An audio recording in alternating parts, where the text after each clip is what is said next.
Dan insya Allah besok saya akan membuka atau membeberkan seluruh kejahatan dari pihak yang saya duga terlibat untuk membangun opini seolah-olah 02 telah unggul melalui sampel perhitungan cepat. Bertahun-tahun di sana, Anies tidak ingin menginjakkan kaki lagi di Indonesia hanya karena Indonesia disebutnya miskin. Sementara Amerika negara yang maju. Anies tidak ingin tinggal di negara miskin. Bahkan ia pernah merencanakan untuk mengganti status kewarganegaraannya. Dari kasus masa lalunya ini, kita menemukan benang merahnya. Benarkah Anies Baswedan seorang sengkuni? Pertanyaan ini harus clear. Pasalnya, dugaan Anies seorang pengkhianat yang bekerja sama dengan Amerika kembali mencuat. Di mana Anies ngotot sekali meminta Prabowo untuk membuka data-data militer Indonesia. Padahal data itu rahasia.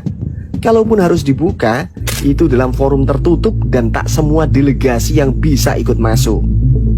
Seperti yang kita ketahui, Amerika sangat ingin menguasai Indonesia.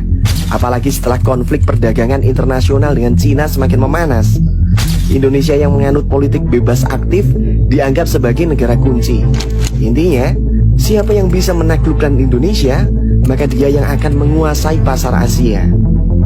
Oleh karena itu, Amerika masih mencari-cari data tentang kekuatan ekonomi dan militer kita.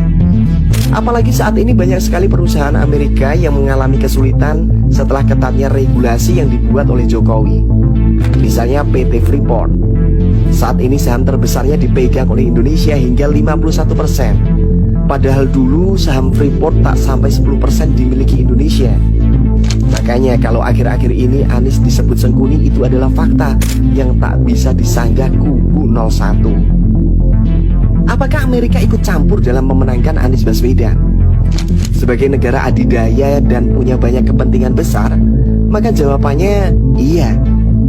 Lagi pula ini seharusnya tak perlu dipertanyakan, karena sejak dulu Amerika selalu mengintervensi negara lain. Tahun 1970 misalnya, saat Pilpres Chili yang dimenangkan oleh Salvador Allende, seorang aktivis yang dinilai tidak berpihak ke Amerika, berhasil digulingkan Amerika lewat operasi kudeta yang dilakukan oleh CIA.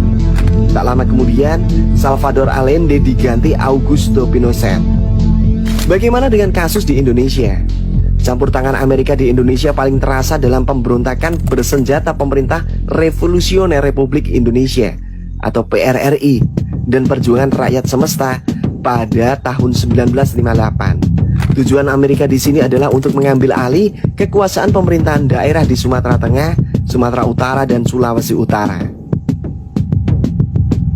Sedangkan di Pilpres 2024, arah dukungan Amerika lebih condong kepada Anies Baswedan. Anies yang kini dipercaya sebagai golden boy-nya AS, itu terlihat sejak Anies menjabat sebagai gubernur. Tak sekalipun ia melakukan kunjungan ke Rusia dan Cina. Yang artinya, memang sudah ada kesepakatan besar antara Anies Baswedan dan Amerika Serikat.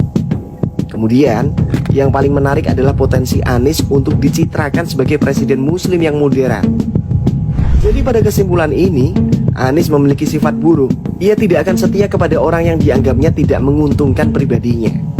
Ia juga tak sungkan menyerang seorang yang berjasa dalam hidupnya. Sepertinya, pertanyaan ini pantas direnungkan Anies Baswedan. Apa sumbangsihmu untuk Indonesia? Sehingga orang seperti Prabowo yang rela menukar nyawa demi bangsa ini kau pandang rendah.